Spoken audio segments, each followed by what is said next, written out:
രേവതിയുടെയും സച്ചിയുടെയും പ്രണയ നിമിഷങ്ങളും സച്ചി രേവതിനെ കൊണ്ട് തല മസാജ് ചെയ്യിക്കുന്നതും കാണിച്ചാണ് എപ്പിസോഡ് ആരംഭിക്കുന്നത്. പിന്നീട് ശ്രുതി ഉറങ്ങി എന്ന് ഉറപ്പിക്കുന്ന ശ്രുതി സച്ചിയുടെ ഫോൺ എടുക്കാനായി പോകുന്നു. എന്നാൽ പെട്ടെന്ന് സ്വപ്നം കണ്ട് ശ്രുതി ഉണരുന്നതോടെ ശ്രുതിയുടെ പ്ലാനിങ്ങുകളെല്ലാം പാളിപ്പോകുന്നു. ശേഷം അച്ചമ്മയുടെ സ്വത്തുക്കൾ നമുക്ക് തന്നെ വേണമെന്നും അതുകൊണ്ട് എത്രയും പെട്ടെന്ന് നമുക്കൊരു കുഞ്ഞിനെ വേണമെന്നും ശ്രുതി പറയുന്നതോടെ ഇന്ന് സച്ചിയുടെ ഫോൺ എടുക്കാനുള്ള ഉദ്ദേശം നടക്കില്ലെന്നും നാളെ വെളുപ്പിനെ ഫോൺ എടുക്കാമെന്നും ശ്രുതി മനസ്സിൽ ചിന്തിക്കുന്നു.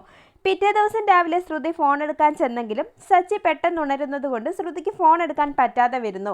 ഇതിനിടയിൽ ശ്രുതിനെ കാണുന്ന സച്ചി പാലറേട്ടത്തിയുടെ ഈ നടത്തത്തിൽ എന്തോ കള്ളത്തരമുണ്ടല്ലോ എന്ന് ചോദിക്കുമ്പോൾ ശ്രുതി സച്ചിയോട് ദേഷ്യപ്പെടുന്നു. തുടർന്ന് സച്ചി ശ്രുതിക്ക് കണക്കിന് കൊടുക്കുന്നു. ശേഷം വീഡിയോ പുറത്തു വരുന്നതോടെ ആന്റി സച്ചിയെയും രേവതിയെ ഇവിടെ നിന്ന് പുറത്താക്കുമെന്നും നവീന്റെ ശല്യം ആന്റണി തീർക്കുമെന്നും ഓർത്ത് ശ്രുതി സന്തോഷിക്കുന്നു.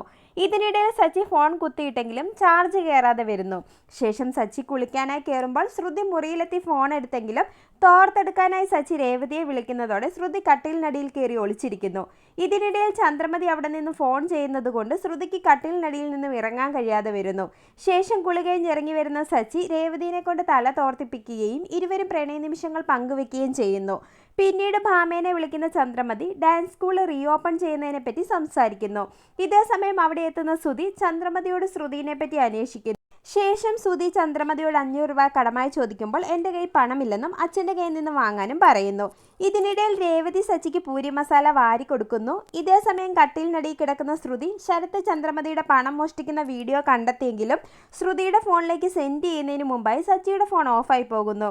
പിന്നീട് ശ്രുതി രവീന്ദ്രനോട് ശ്രുതിനെ പറ്റി തിരക്കുന്നു. തുടർന്ന് 500 രൂപ കടമായി ചോദിക്കുന്ന ശ്രുതിക്ക് രവീന്ദ്രൻ കണക്കിന് കൊടുക്കുന്നത് കാണിച്ച് എപ്പിസോഡ് അവസാനിക്കുന്നു.